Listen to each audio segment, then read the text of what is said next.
5, 6,000 entrepreneurs who want to start companies, right? And the thing that they hesitate is, should I do it? Because they look at all the external factors. So you're right. You have to look within and say, do it, right?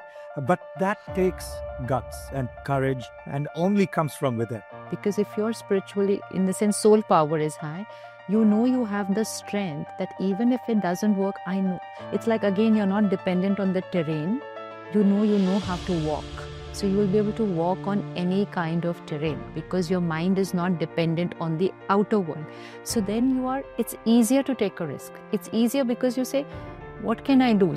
I keep it very simple. I say, I believe in the Nike slogan, just do it. So if your work can be a way of earning blessing. We've grown up thinking work is for earning money, and then we do some social work or charity or something, and that's earning blessing. We have 30 million people, Rajan, living outside of India. 30 million people. This is the largest diaspora in the world, bigger than the Jewish diaspora, bigger than the Irish diaspora, any diaspora. Intent of one person can change the intent of so many people, that one person has to shift from being only like this to becoming a giver. I try to steer them more towards, so by saying, why don't you set aside 1%, 10% of your company shares to a foundation?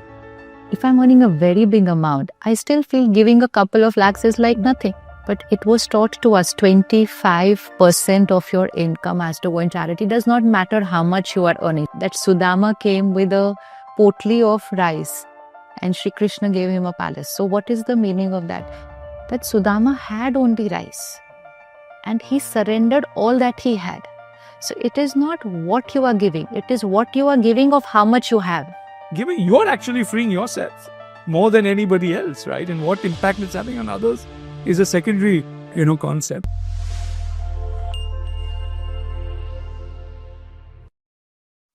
A very warm welcome to another edition of the ThinkRight Podcast. And what we have for you today is very interesting because we have someone who is joining us from Silicon Valley and actually has proven the power of what an Indian can do in America and has been able to mobilize large communities today to be able to represent the entire global diaspora that is engaging with India. Very warm welcome to you, M.R. Rangaswami.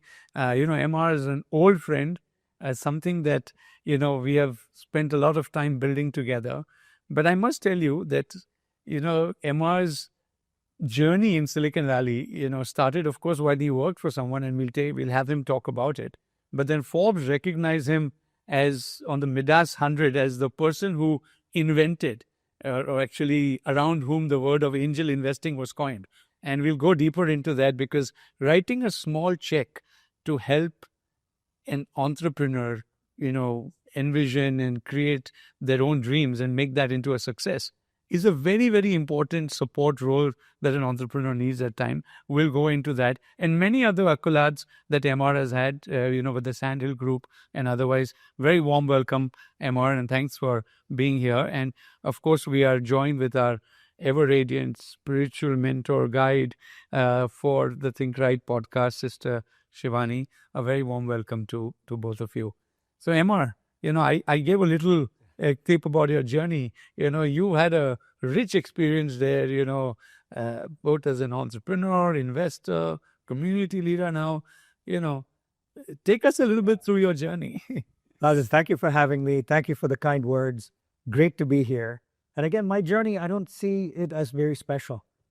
It was someone who was an immigrant, went for an opportunity to study in the United States, ended up getting a job there, ended up coming to Silicon Valley completely by accident because there was a consultant who told me when I was living in Houston, working in a dead-end job in manufacturing, based on my skills and my MBA and my use of computers, I should go to Silicon Valley, right? Which year was that? This was 1982.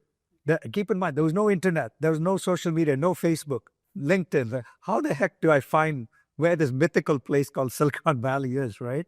So somehow I found it by going to the library, looking at these old machines called microfiche. I don't think anyone in your audience may remember those machines.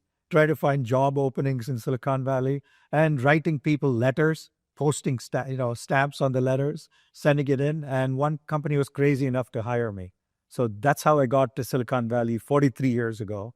I've lived in the US almost 50 years. Hard to say it, but this has been a long time. But I was lucky, going there and witnessing now, you look back and say, wow, Silicon Valley, right? It is the place to be. But in 1982, we had some crazy people there who had big ideas to change the world. People like Steve Jobs or Larry Ellison who said, we're going to change everything in the world. Who knew they were going to change anything in the world, right? But they actually did over that period of 40 plus years. You look at all these companies, all the technology, all the changes that have happened in the world. I mean, it comes back to technology. So I was very lucky to be there. Very lucky. So some things start with where you are, and then what you do with that is really where the defining, change comes. And then after working, you started, angel investing, and how did that shift? How did you find entrepreneurs there? Yeah, and just going back to why I did angel investing itself was interesting because I was working in a large company. We'd taken it public, and I was married at that time as well. And I was just traveling all the time. So I didn't even have time to think about raising a family, right? I traveled in 1 year, you won't believe it, 300,000 air miles. And I found out it was crazy because I would come back after a week, look at my expense reports. I would only find hotel bills for 3 nights. Then I'd start, where have we been the other 2 nights? It was on a plane, sleeping, right? Going from one country to the other. That's when I said, I have to change my life if I'm going to have a family. And in my case, my father passed away when I was 10. So I said, if I was going to have a family, I was going to be full-time dad. And so that's when I made the decision to kind of leave corporate life and do something else. But I didn't know what I was going to do. I just quit. I left millions of dollars of stock options on the table and quit. But then what to do, right? I didn't know. I didn't know what to do. So that's when I said, oh, there's some startup companies. Let me help them. It just started in an innocuous way, but then they wanted money. So I wrote them small checks, right? Initially, people thought I was a venture capitalist because there was no category called angels, and angels have this halo and stuff. Venture capitalists don't typically. So they would call me a venture capitalist, and I would say, no, I'm investing my own money, not other people's money, right? So that's how I started, helping companies writing small checks. So the difference between putting your own money or someone else's money. And that's how it started, but that wasn't fulfilling to the fullest extent, right? And I really had been a marketing officer of companies, chief marketing officer, and I loved bringing people together. And so I said, why don't I bring people together? And that's why I found my purpose and passion is bringing interesting and smart people together, and then good things happen.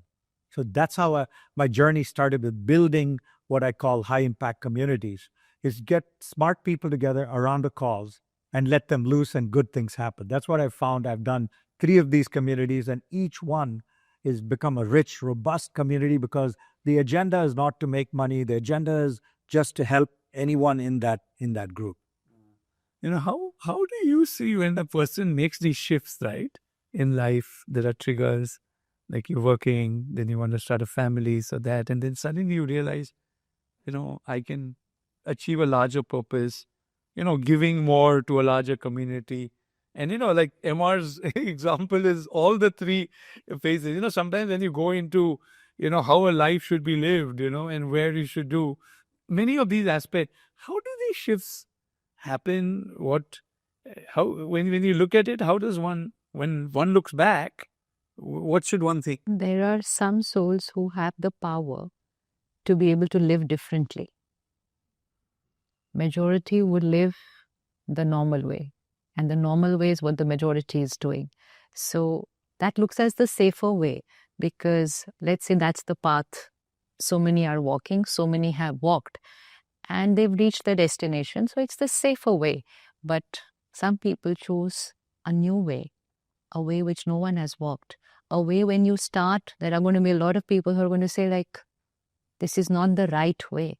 So it just requires again the sanskar of the soul to have the courage, to have the faith in the self, and to have the strength to experiment and to be ready. There can be 1% chance that that path is not the right path. but still have that courage to be able to walk that path. So that they are able to create miracles like this. They're ready to walk a new path. So you just require that soul strength for that. Again, another sanskar. So being innovative and investing in innovation is a great, No, that is over there, but here it's in life. Yeah, that's what I'm saying. It is in life, being innovative in life. Again, in who you're being, not in the doing. Doing is innovative, yes, people understand. Everybody does that. But being in life, being innovative, he changed his life. Imagine quitting a job when you're planning to have a child. That people would say that would be the wrong time because you should have, you should have a safe income, you should have everything. So this is innovative in life. So that's the word in anyway means going inwards. Most people are innovating in the outer world, but are we innovating? When you look at the world today, are we innovating enough within? Are people doing that? No, because we're dependent on the outside world.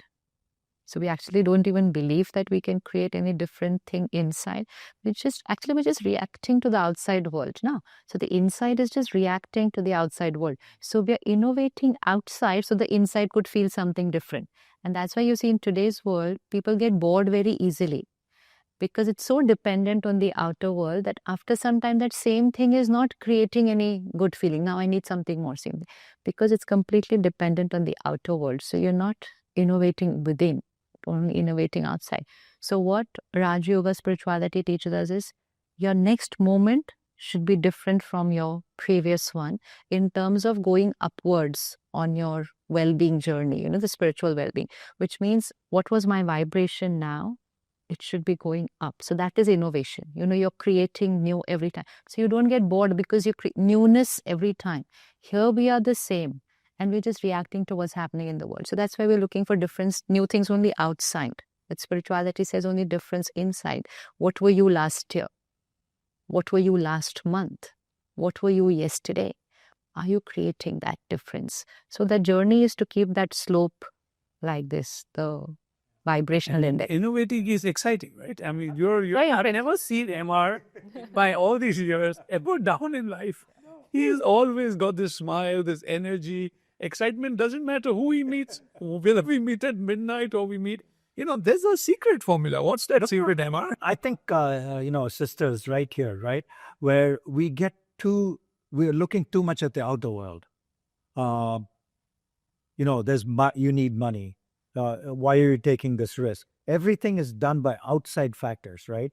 And that's why people come to me all the time. I meet at least, Rajan, 2 entrepreneurs every week, and I've done this for 28 years. I think I've met 5,000-6,000 entrepreneurs who want to start companies, right?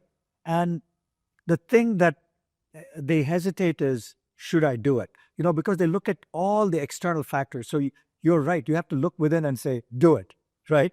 But that takes guts and courage and only comes from within, right? Like when I left my life, like sister said, you had to take that step.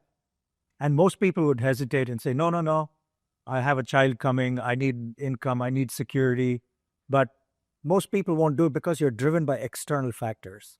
I was driven internally, and in my case, I said it was my father. I only enjoyed him for 10 years, so I thought internally, what if I had my father for 20, 30, 40 years? How different would my life be, right? And that's what drove me to take that chance, was looking inside and saying, if I were a child, what would I like? Now I'm happy I did it, right? My kids are in their 20s. They've had me whether they like it or not for 28 years. So I'm happy now that I've made that decision then, but I'm happy that I did it. Yeah. No, so when you said all of them come on that edge, right? Because there are a lot of people viewing this podcast who want to become startup engineers. We're talking to this new generation of entrepreneurs around the world, India and everywhere. What do you tell them? I keep it very simple. I say, I believe in the Nike slogan, just do it. Sometimes you have to just say, I'm going to do it. That's the last step people need. And that's why they hesitate. It's like my daughter was in New Zealand bungee jumping. We went there and there was the first place that bungee jumping was created over a bridge. And you had to jump into the water. There's a river flowing below. You had to jump in and it would touch the water and you would come back, right? But you have to just, when they go up on that stand and you look down, like 100 meters, you're like scared, but they jump off, right? And most people jump off. Once in a while, you'll find someone who doesn't jump off. But that's the moment that you have to put yourself in is, am I ready to take that plunge? And some people will do it and some won't. It's such a great example there. But you have to have that faith, that inner strength that everything will be all right at the end of it, right? Yeah. So do you have to build up to that or does it come naturally? To some, it will come innate, but everyone can build it. Because if you're spiritually, in the sense, soul power is high, you have the strength that even if it doesn't work, I know. It's like, again, you're not dependent on the terrain. You know how to walk. So you will be able to walk on any kind of terrain because your mind is not dependent on the outer world. So then it's easier to take a risk. It's easier because you say, what can I lose? I cannot lose my happiness, that's certain. And if I don't lose my happiness and my inner power, if this terrain doesn't work, I'll be able to take it. So I think if you energize yourself on a daily basis, you have more faith in yourself. You don't have to necessarily have faith in what you're doing. It might look not logical to everybody else. Do you have faith in yourself that it'll turn out to be right? So how do you energize yourself on a daily basis?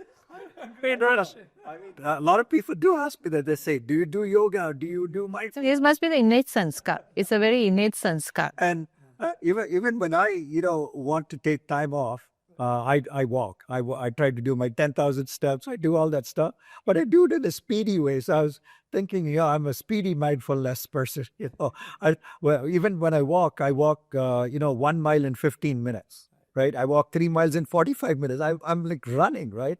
But for me, I'm in that zone and I somehow lose myself inside, even when I'm doing things in a fast way, right? And some people like to do it in a very slow, calm way. I'm like, I don't know why I'm running, and maybe some people are built that way, like you say. Well, there's one more thing. What you're doing, if you're earning blessings through what you're doing. Then you run faster. No, you get energized. You become richer here. With the wealth I earn, I become richer here. With the blessings I earn, I become richer here. So if your work can be a way of earning blessings. We've grown up thinking work is for earning money, and then we do some social work or charity or something, and that's earning blessings. But they don't need to necessarily be two parts of your life. Your work could be in such a manner, the people you work with, the people you work for, your client, your way of working is such that they actually radiate blessings to you just because they're working with you or for you. And that makes you very rich here. So that's another way to keep yourself very rich and powerful inside, is to earn blessings. So that's something, if I just remember throughout the day, that through my every karma today, what blessings am I earning? Earning blessings doesn't mean somebody else has to bless me. If someone else has not done something the right way, if I create a blessing for them, then that's also another way of energizing myself, because I'm not depleting myself looking at other people's sanskars or karma. So it's not just energizing in the morning or at the end of the day. It is energizing in the karma, in the way you're thinking in every karma, and the way you are responding to every situation, and the way you're thinking about everyone. So it's earning wealth throughout the day here. That becomes purpose of life. The whole world today is talking of an energy transition, right? The biggest challenge that we have as a human race is, how will renewables and what does the transition of energy within is probably you're realizing how to energize yourself. If that is probably the biggest challenge the world is going to face in an uncertain time. And maybe, Emma, the fact that you're bringing communities together as a support group, right, is very powerful. So how did that shift happen in your life? Because you do corporate eco-forum, I know you, and of course with Indiaspora, we've been on this journey together from day one. How did that thought, what again motivated that shift? It was really interesting, right? I'd left my corporate life. I had reasonable amount of money for at least the short term, and all that was good. But then I started, I wanted to create a new business. And that new business was a conference. And in this conference, everybody had to pay money to attend, and I would make a lot of money in return, right? So I was going through that process, and I had an advisory group, and they were giving me suggestions how to do the conference, what it should be all about. So I created that template, and I sent it to them. And when I sent it to them, what they said was, something is missing in this. Something is missing, and we won't come to your event. Literally, they said, we won't be attending this because it's incomplete. I don't know what made me think at that time. I said, everybody is in the conference business to make money. This is what came to my mind. Why don't I create a conference where we don't make any money? It just came. I was driving, talking to my partner on the cell phone, and I told him, why don't we make this where all the profits get given to charity? And he said, oh, that sounds like a good idea. I said, okay, we'll do it. And so I called my advisors and said, this conference's unique differentiator is we will all pay money to go to the conference. The entire profits will go to NGOs and nonprofits. And it was a wild success. I've been doing that conference for years. We've given away millions of dollars to charity. And that's how I became kind of like this giving person. It just was one of those crazy moments in a car driving. I said, we'll make it where all the money goes to charity. I don't know why I said it. Like you said, I have no idea. I look back and why did I say it? I have no idea. No, I think, of course there is an idea. What is the scientific reasoning? You don't know the idea. Maybe Sister Shivani. See, again, to have the idea is fine. To implement the idea still requires the strength. Yes, many of us have this idea, I would want to do it. No, but how will it work? Practically, how will it work? How will it sustain? So at every step, it's the strength of the soul which has been able to implement the different from the world ideas. Right? This is different. Nobody else must have done it that time, but it's different. So the same thing we see, even at the Brahma Kumaris, whether it's a conference or it's retreat, it's not charged for. So the world will say the same thing. You can't do this, but then I've been doing it for 85 years. So you just have to have that firm faith that this is our intent. What the world does with it is their choice, but we are going to live out of our intent of what we would like to give to the world. I think the intent is so important, right? Very because important. If I am sharing this, as something that I want people to benefit from and make the thing, money, etc. comes. But if I am particularly charging for a service, then it's a transaction, but which is also, okay in some ways. Yeah, it's okay. But see, when people must have come for this conference, their intent will also change. Yeah. So like the same people who were saying, oh, but we won't come for this conference. But the conference has not changed. So what made people come? Because now they were not, when you're paying for something, you're looking at that thing in a very different way. And when they know that this is all going for charity, they're suddenly there as a part of another cause. So it is not changing the intent of one person. It is changing the intent of so many people. And it did. It did. It did. Because what happened was, all of them not only paid for the conference, we brought the NGOs to speak, and they gave more. Yeah. 10 times more money. 10 times more money than the conference fees went on their own. This is a big shift, yeah. Intent of one person can change the intent of so many people, but that one person has to shift from being only like this to becoming a giver. And a giver will automatically translate into making others givers. So if all of us shift to just creating that one shift of what am I going to give, not what am I going to get through this. In everything we're calculating, what am I going to get through this? No, what are we going to give through this? The world will change. And this is today, to me, leadership in today's era. I think when we look at leadership and we look at how do you take, honestly, MR, and I'm not just saying this because leadership has to stem from, that inner intent, right? Which is, and then the values with which you execute, right? I think those are all, they are need of the hour, right? And I think this is, to me, what India and Indianness is shaping the world, right? We talked about Silicon Valley. Earlier, Indian engineers helped create the most valuable companies. Today, Indians are running it. We have Indians in political, circles. How do you see this whole Indiaspora movement actually taking Indianness to the world and then connecting that back to India? It's a beautiful cycle. Yeah, I mean, and it's life, right? Yeah. We started in India, we go somewhere, it comes back again to India. We have 30 million people, Rajan, living outside of India. 30 million people. This is the largest diaspora in the world, bigger than the Jewish diaspora, bigger than the Irish diaspora, any diaspora, right? We have all these people with one thing in common. They have Indian DNA. And when we did our Abu Dhabi event recently, the Indiaspora Forum for Good, it was epitomized there. We did that last session, if you remember, where we had one of our board members talk about the heavens, mapping the heavens. That is such an Indian concept, right? Astrology. He's a Yale professor, cosmologist who was on Time magazine, recognized because of Indian.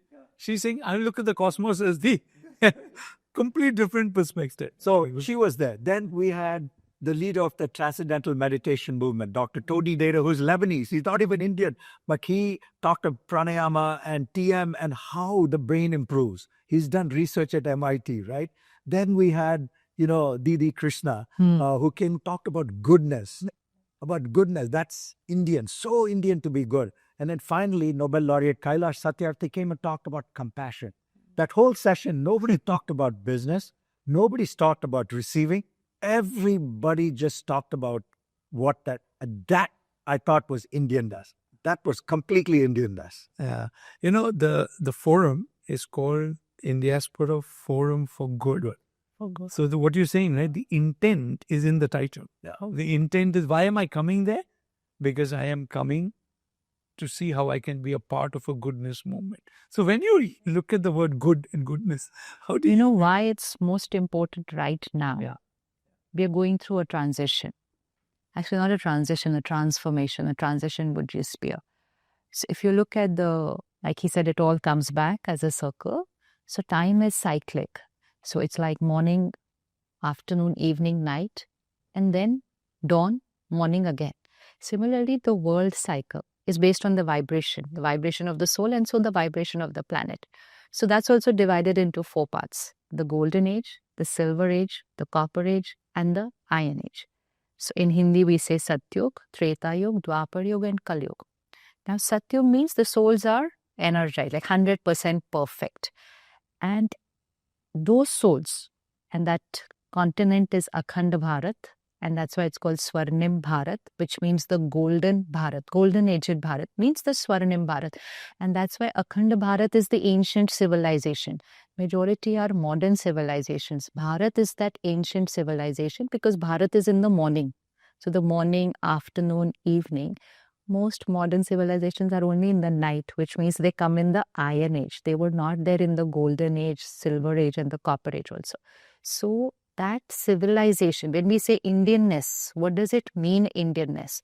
So that civilization of Akhand Bharat, where every soul is perfect, is what is called the Adi Sanatan Devi Devta Dharam. It is that Adi Sanatan Dharam. It is where every soul is perfect, so every soul is a giver. And so we say our ancestors, we say ye Kul Devi hai, ye Kul Devta hai, which means who were my ancestors? We say na ye mere Kul Devi hai Purvaj. So that means who were my ancestors? They were Devi Devta. Now what is Devi Devta? If you see the picture, the statue, the idol, they're all like this. So 2 hands, 4 hands, everything. Which means the soul which is full, energized, is only giving. It's not in physical giving or wealth. It is giver in your vibration. So that is what Akhand Bharat was. And that is why even today, if you see, that is a sanskar in a Bharatvasi. That is a sanskar. So Seva Bhav is there innate in every Indian. Innate. Even if I will just take out 5 rupees if I have, but I will give. That is innate in every Bharatvasi because that is the Sanskriti of Bharat, because we are the Adi Sanatan Devi Devta Dharam. Now, this golden age, silver age, copper age, iron age, now we are at the peak of the iron age, which means now the time has come for the transformation. So this is the time where we need to shift, because it's anyways going to happen. But if I prepare myself before time, then time will not force me to change. I will be in sync with time. So this is the time to shift from this to shifting to becoming a giver, because the planet is going to shift in that direction. We need to shift ourselves first. So it is innate. This is Indianness. This is the sanskar and the Sanskriti of Bharat. It is there in every soul who's a Bharatvasi, because like you say, it's your gene. It's in your family tree. It's come from there. It was there in your ancestors. It is in you.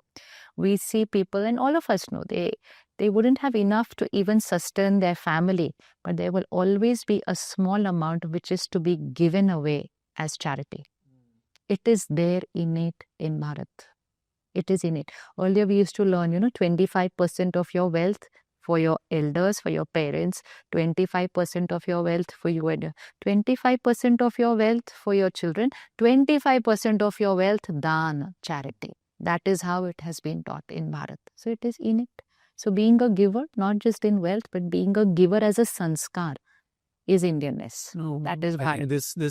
This is, and you see that translate when you meet Indians everywhere. I do, but also one thing to point out is that translation is more magnified in the poorer you are. We found more you give, which is interesting, right? Yeah. Once you've accumulated too much, it looks like you don't want to give as much. So we find in all our studies on philanthropy and stuff, the lower income strata are the ones who give the most percentage of income. The higher you go, you give a smaller percentage of your income, which is kind of something we need to kind of change, I think. Yeah, because I think somewhere maybe the ego comes. I earned it. Yeah. I will decide how much to give. Someone there is thinking that, okay, I'm giving because of, No, it's because it's in the proportion, right? So if I'm earning a very big amount, I still feel giving a couple of lakhs is like nothing. But it was taught to us 25% of your income has to go in charity. Does not matter how much you are earning. So we are not sticking to that. And you say, I'm earning so much, I'm not going to give away 25% of this. If I give this much, it's enough. So that's why better than the rest. Yeah, obviously. Because I have so much. So even a small amount from that it is. But again, it's less the amount, it's the intent. It is in the intent. So how we hear that Sudama came with a potli of rice and Shri Krishna gave him a palace. So what is the meaning of that? That Sudama had only rice and he surrendered all that he had. So it is not what you are giving, it is what you are giving of how much you have. And so someone may give 5 rupees, but that 5 rupees is a very big amount. Someone may give 5 million, but it's a very small amount because they have a lot of money. So it's not how much you're giving in terms of wealth also. It is how much proportion to what you have, which means how much tyag are you ready to do? How much tyag, because you're going to create discomfort in your house and give it away to somebody else. So the punya is of the karam that you have done. It is not just of the amount that you have given. So we have sometimes women coming to the center who are living with their sons, are not giving them money. So they have only enough they are given to come by bus to the center. They will walk that path to the center and they will put that 10 rupees ticket amount into the box there. Now that's called punya karam. Compared to somebody else who will just take a checkbook and say like sign one thing and give. Okay, easy. It doesn't make a difference. Yeah. So the punya karam is again in the intent and not the amount. That's this philosophy of this Gates and Buffett, giving 50% of your wealth when you're a billionaire in India. I mean, it's happening around the world. Came. These are very largely Indian tradition concepts. Now we have young entrepreneurs giving 25% of their wealth. That movement which is happening. So when because Indiaspora's big goal is also philanthropy and bringing, like-minded people together to deal with causes. Do you see this the same thing which Sister Shivani is talking about? We have in the diaspora. Yeah, we have a member at Indiaspora who tells this interesting story, right? His whole idea is like what Sister you said, give your proportion, but he's almost going to the other extreme of saying give till it hurts, right? And what does that mean? So he gives the example, there are 2 women in a hospital giving birth, right? The first woman gives birth, she has a stillborn. She's completely dejected, crying her soul out. The other woman gives birth to twins. What does this other woman do, right? She takes one twin and gives it to this other lady. That is give till it hurts. So he always talks about this thing. It's like you said, giving 5 rupees if you're a billionaire is nothing. But how does he give till it hurts? And this is the idea that we try to inculcate is give more than you think you want to give, right? Let it make a difference on you, like you said, that yes, maybe I'm sacrificing a meal because I've given that money away, right? That's how we need to think. That's kind of what we try to talk to people about. One side is giving. Then second is absorbing that giving to create impact. right? I mean, many people I talk to also as a part of these large philanthropies, where do we have the mechanism to be able to give effectively, right? Do we have capacity in India? Because assuming a country like India, global philanthropy, etc., can make a difference. And if you go to Africa and all, can make a significant difference in accelerating and making change in the lives of millions of and hundreds of millions of people. But do we have capacity to deliver that efficiently? Because when people give, they also think about all of these things. Maybe that's just the job of the giver is the intent, and others is to... No, but it's not like that. Your karma is not just in the giving. Was it used the right way, what you have given? That's what. If it was not used the right way, and suppose it indulged and it created a wrong practice, that is also your karam. So don't just pick it up from your pocket and give. That's not where your karam ends. You have to be very, very sure that it's used the right way. Otherwise, you've actually become instrumental in creating a wrong practice just by giving it. Absolutely. Yeah. I agree with you. I think when we look at people wanting to give, they want to know who else is doing it. Is it going for a good cause? And we find people give to causes where someone else is also undertaking that cause and running that organization, running that initiative, right? I think we find trust deficit is one reason these days people, especially diaspora, when they give to India, they go, is it going to be used properly? That's a question a lot of people ask. And I think that's what you're alluding to is it going to the right cause? Is super important. And this giving both money, skills, time, effort, bringing about larger community change. Today Indians are in positions of power. They're presidents of countries. They're ministers. Will we see more of that happening? We're in a pretty, a world which is getting protectionist, and that. What I'm trying to say is, if not through our people, how do we take Indianness larger? And Indianness is a concept maybe for human. I mean, it's for the human race. We are not assuming you remove the word Indiannate, whatever that ingredient is important for the world at large. How do we take that? I mean, there's a question you maybe... Just by living that. We have to live that. In Bharat, we need to live our sanskar. There's nothing wrong in learning from other people, but sometimes we get so influenced that we are not living our own sanskar and sanskriti. So if I don't live it, I cannot radiate it. If I don't radiate it, it doesn't influence.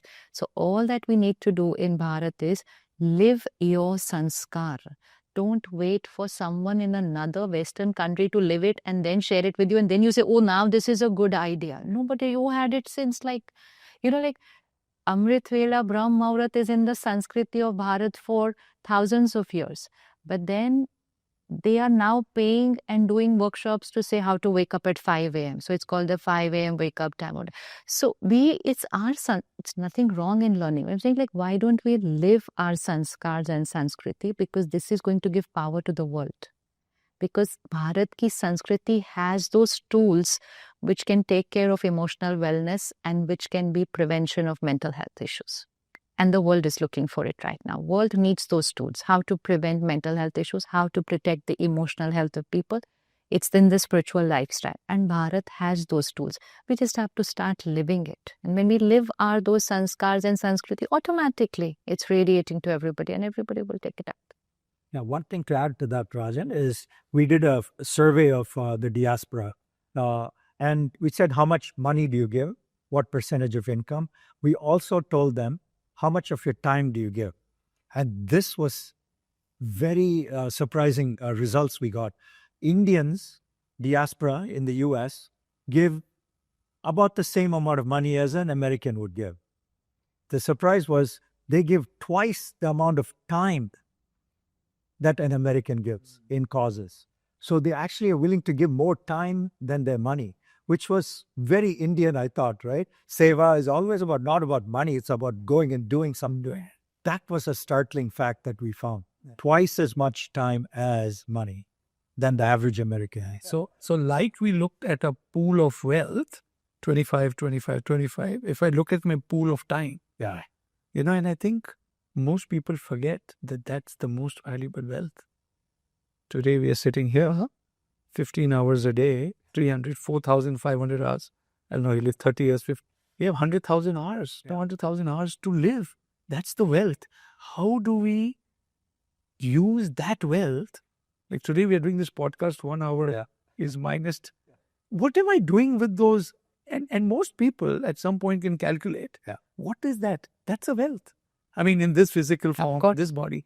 How do you break that time? I mean. So Seva would mean anything that is selfless. That is Seva. Everything else, anything that is even a subtle desire, even if it's a subtle desire of name, fame, then that is not Seva. So Seva is like this. This is the energy of Seva. But if there is a subtle desire for it, then that's not Seva. Okay, I did this, I got this, fine, transaction is over. Even if the world didn't come to know that I got something out of it. So if there is a desire, it does not come under Seva. So Seva is Niswarth, which means Swa-arth. Kuch nahi chahiye for this self. And that's why as children we grew up learning कि एक हाथ दे, दूसरे हाथ को पता नहीं चलना चाहिए. It has to be so gupt. So it was called Gupta Dan Mahapunya. Which means if you want to increase soul power, because your karma is going to increase soul power, it will only happen if it's Gupta. It's Gupta. But if it's, it's only for name, fame, then that is okay. You've done it, but your soul power will not increase with it. So we have to check what all are we ready to do selfless. Even if it means you call someone and you talk to them and you share something with them. They are stuck in something and you know the tools, you're sharing with them. And it's Niswat. You have nothing in return. That's going in Seva. So Seva means anything done without expecting anything in return. That is Seva. So that can be wealth, that can be time, that can be resources, that can be even advice. But the highest form of Seva is where you're able to create the highest vibrational thought for every situation and every person, irrespective of whether they are your way or not their way. So it's easy to understand someone needs wealth and we're able to give them wealth. Someone needs happiness. They are shouting and screaming, but we get hurt. But that's the time to do Seva. That they are shouting, they're screaming, they're egoistic, which means they're emotionally in pain. Just create good energy for them. That is Seva. So there is 4 types of Seva. Tan se, physically you can do something. Dhan se, wealth. Vani se, you share. Man se. So the man se Seva is the most powerful Seva, and that's what the world needs right now. For the world to transform, the vibrations need to change. If each one just creates a little shift in the way they think, they're contributing to the collective consciousness of the planet, and that is also Seva. If you like Bangkok, earthquake, every day we're hearing something. Take 2 minutes. Don't just watch the news. Don't just watch the video of this falling, those kind. Just meditate for those people there. Like we contribute, we send money with it. You also need to send good vibrations there because there's so much pain there. So just look for every way how you can do Seva here. So then Seva in all aspects. Tan, man, dhan, vani. So the time that they recorded twice, this can be enhanced to maybe more another, magnitude, order of magnitude if one can actually do the man ka seva, which will not get captured in anything, but it will take away that time. Absolutely. It's a very good input on, how we can take seva to its next level, right? Totally, right? Today with social media and all this, we're only watching the bad news, and we're consumed with that. We don't take the time, like Sister said, to kind of shut it off and say, let me give something just from your mind. It doesn't have to be physical, doesn't have to be money, doesn't have to be anything. I think it's totally right. We have lost that as a race, as this. We've gone to social media and all these external, distractions. And I think in entrepreneurship, right? Because you're from Silicon Valley, we're seeing India has got huge, and a lot of people who watch this podcast, also young people who are going to become entrepreneurs, want to become, and when they think like what you're saying of the intent. We have terms, right? We have social entrepreneurship, where we say what we are doing, what is the social impact it's causing. But the way those entrepreneurs are viewed vis-a-vis a for-profit entrepreneur from an investor angle, right? Attracts a different energy, a different type of, capital or risk appetite. First to you, how is it Silicon Valley thinking of it? How should India be thinking about it as we go about this journey? Because in India, pretty much most things you can do would have some social impact, not necessarily, because if you're doing, but how should one look at it? Because I'm sure this is something you've seen, pretty closely. Yeah, I would say I look at it a little differently. When I meet people who want to do for-profit companies, I tell them day one, what have you set aside in the company's wealth creation for giving? So, I try to steer them more towards, so by saying, why don't you set aside 1%, 10% of your company's shares to a foundation, so that when you become successful, it's already written. You cannot, it's being given, right? And so I try to change their mindset, even for a for-profit company founder, to think that as wealth is created, a big share of that goes towards causes. So that's how I'm trying to do it. I'm not differentiating the two, but I'm telling the for-profit founders, set that day one, because day one, it's what companies worth nothing. It's easy at that time to say, I'll take 10% and it's for charity. See, this is a great message for entrepreneurs starting out in India. Day one. Like today, if we see Tata Group, the 60 is Tata, the trust own the entire group. I'm just giving one example. And there are other examples as well. But if an entrepreneur, young person starting away with that intent that, yes, 1% of my shares will go to this, is a great, whatever that number may be, but have on your cap table, have that carved out on day one. I think it's a great, message that we can, share with young people. And what happens is that on that day itself, before you earn the money, you've started earning the blessings, because the karma is already created. That's the power of intent, because you've already created the intent. See, the karma is not in the wealth that you give for yourself. Of course, the wealth you give is going to benefit other people. But how does your energizing happen? The day you created the intent. So if today I have nothing and I create an intent that 10% of my wealth, Punya Karam ka khata has already started.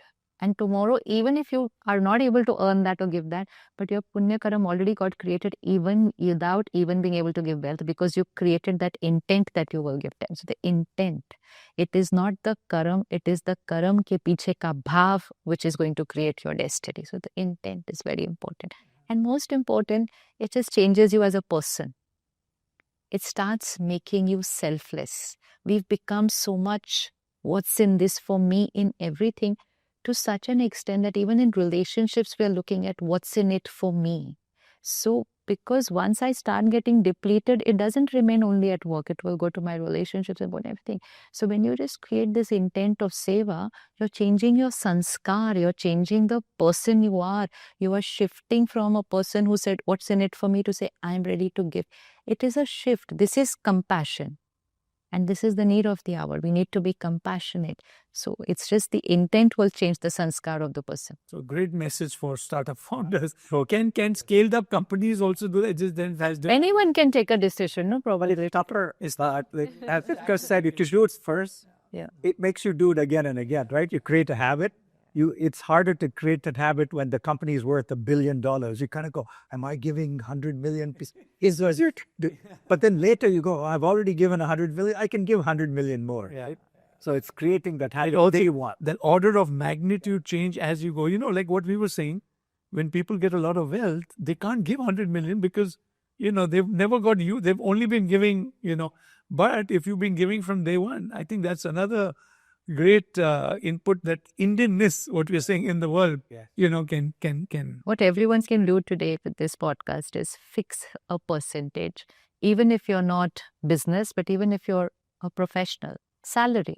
I mean, that's how we grew up. I mean, I remember, that time, the pocket money used to be just a small amount. But even then, my mother would put it in our hand and she said, okay, put it in the box now. And it's like, you give so little and then from that also you tell us to put it in the box. So whatever. I'm not going to see how much you put. But when you've got it, now you put. So that sanskar should be in every child also. then that giving will come natural. It will not sound like I'm giving anything. We will grow up like that. So if every parent does this, that whatever you're earning, keep a percentage. This is for Seva. Then instill that in your child, that whatever you do, even your first salary, even your pocket money, you will first give.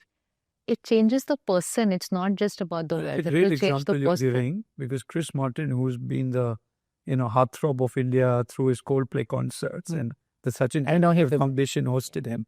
His father was there, and Chris said that my father, whenever he gave me pocket money of £10, he gave me only 9.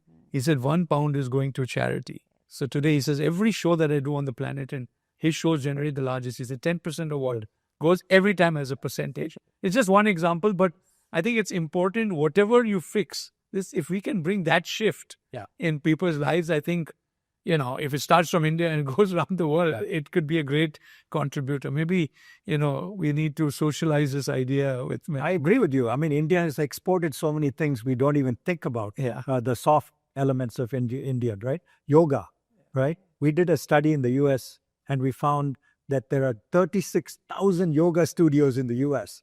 This is something we've exported from here, where Americans, millions of Americans, are doing yoga today, right?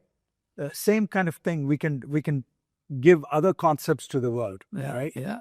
No, and I think there is a what you said, a global need of alignment around that, and it's even like to make it generically accepted globally. It doesn't even have to have the word Indian in it. It's just the right way to live life. It's the right way to get young people to think about their future and how will they spend their money, not spend, how will they earn their money, how will they spend it, how will they use their time, which is a big wealth, what other aspects?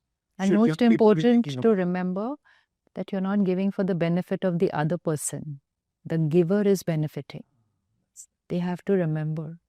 It's not, you're not giving it for the benefit. The other person would have got it as per their karma from someone or the other. If you got an opportunity to give, it's your fortune and you are creating that punya. It's going to become a part of your destiny. So if money is how I earn, how I spend, what I save and what I give. What I give is a very important part of it. We're spending so much. I mean, how much of it could be used for... No, and I think also when we hear volunteering, pro bono activities, the benefit to the volunteer is more than what Always. Because you go back with, certain, maybe compassion or whatever, which you can't go and learn in a school, you can't go and get on a job. It's only when the spirit of volunteering, right? And I think, Emma, you also have seen that movement take shape in the US. I remember we discussed it a few times. Absolutely. And you lead by example also. In any community, there are leaders. So if the leaders are doing that, then people follow. So I think it's also something as leaders in communities, you can do that, Yeah. And I think there are different ways to kind of activate some of these pieces, right? What we are discussing.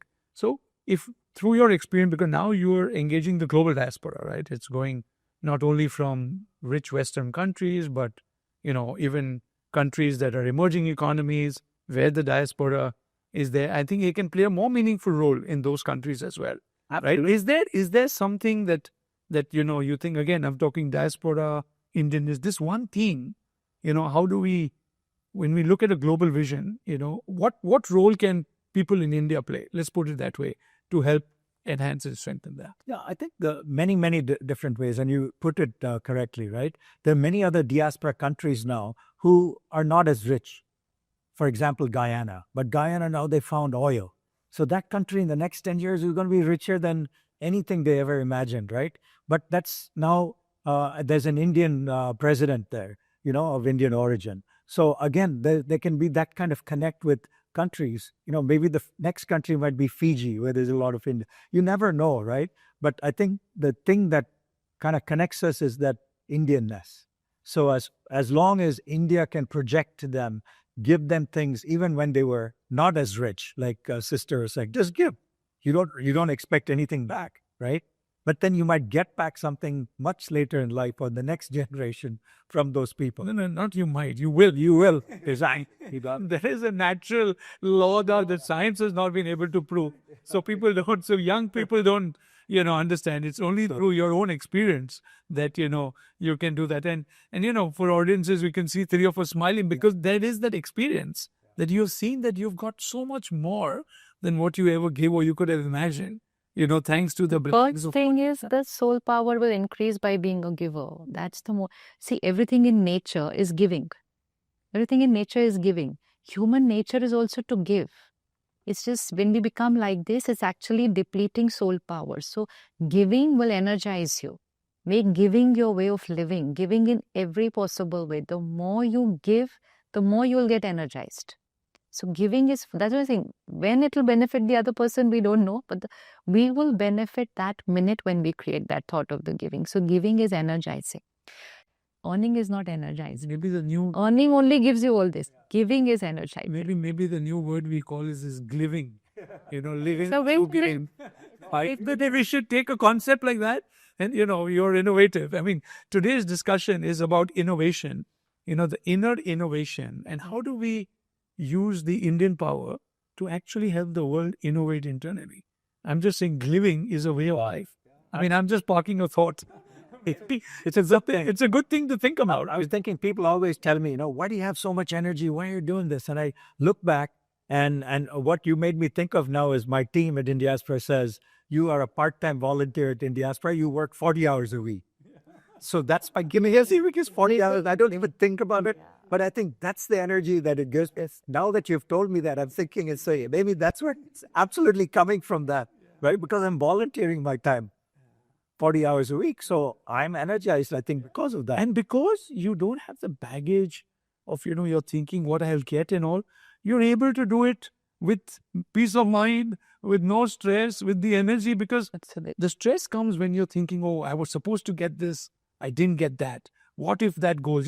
Your mind is all the time in that. Here, when you're giving, you're actually freeing yourself more than anybody else, right? And what impact it's having on others is a secondary, concept. So during COVID, we had created a TV program. It was called Seva Ki Shakti, the power of Seva. And the audience was asked to just create a 1-minute video and share what Seva they did. They're doing. It was COVID times. And it was even children. हमने security वाले भैया को चाय पिलाया, those little things. And so many of them said it in that 1-minute video. इतनी खुशी कभी नहीं मिली. It is, you have to do it to see how it makes you feel. So just give for your own happiness in a world which is saying, I want to be happy. Everybody's saying, I want to be happy. After accumulating so much, they're saying, I want to be happy. Just shift to being a giver and you will be happy naturally. I think happiness is in the giving, not in the accumulation. Yeah. Accumulation is only comfort. Happiness is in the giving. That's a big one. There is, we associate comfort with happiness, which is definitely anybody, once they realize it's not, because happiness comes from a deeper space, and to unlock that deeper space, giving, volunteering are all ways to do that. And I think important for us to see how we can take, that out. I mean, we can go on and on. We've had a wonderful conversation, but we'll move to this last segment, MR, which we call Mindful Minute. We, just a few questions, and maybe you can answer them, so that people can get to know you better and maybe learn something, from that. So let me start with, given that you're an investor, one investment that you're proud of.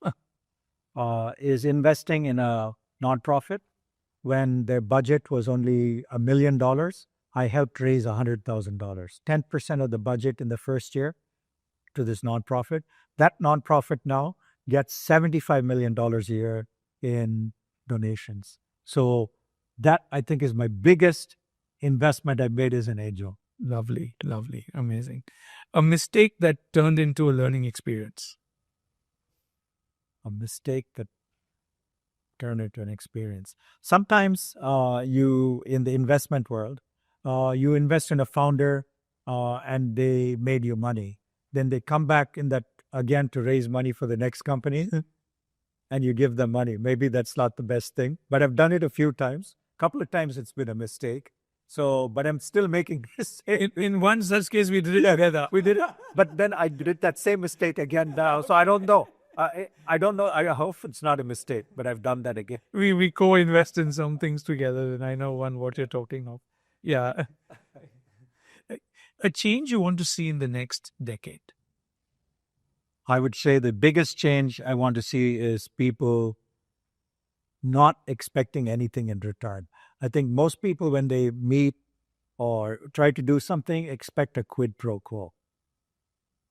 I think if we can get that quid pro quo out of our mind and our vocabulary, world will be a better place. What challenge that I think Indian diaspora leaders need to overcome?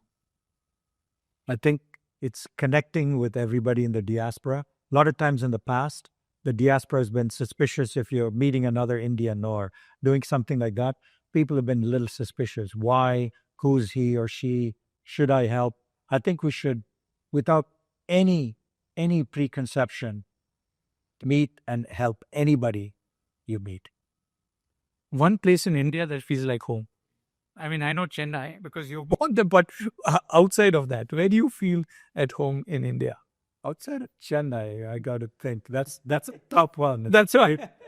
I would say going to a hill station like Ooty or Kodaikanal for me, that brings back memories of when I was a child. I used to go with all my siblings and cousins and nephews and nieces, and those are beautiful days, beautiful days. Philanthropy in one word? Just give. Or two words, sorry. Just give. So just for an entrepreneur, just do it. Do it.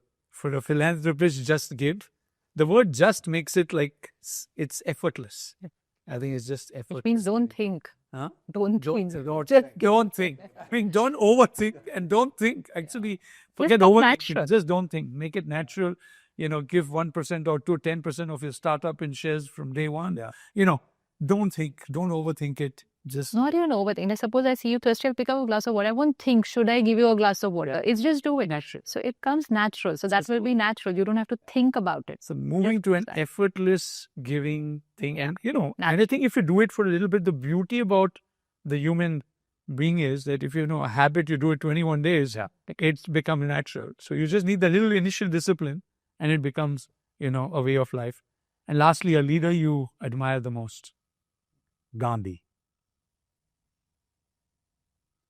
I mean, he said, lead your life, that's your message, right?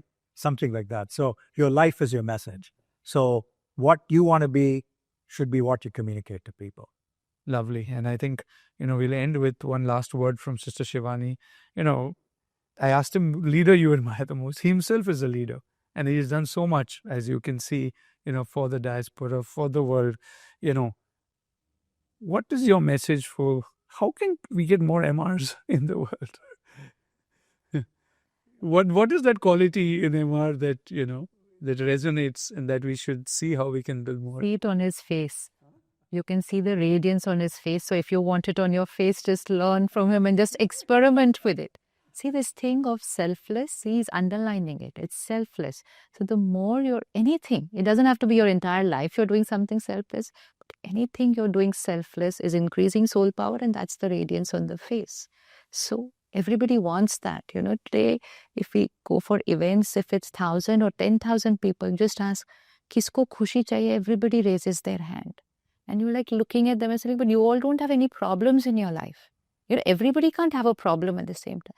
But it just means that people are not innately just happy. They're looking for something to feel better about themselves. So just look at his face and experiment with it and say, look at his face, just give. And just do it. Just do it. And do it now. And do it now. Thank you. Thank you, Emma. Thank you, Sister Shivani, for a wonderful conversation. You too can start or enhance your mindfulness journey using the ThinkRight app on iOS and Android store. It's got a huge number of daily affirmations, daily journeys, daily meditations that will enable us to hold your hand as you move in this transformative journey of life.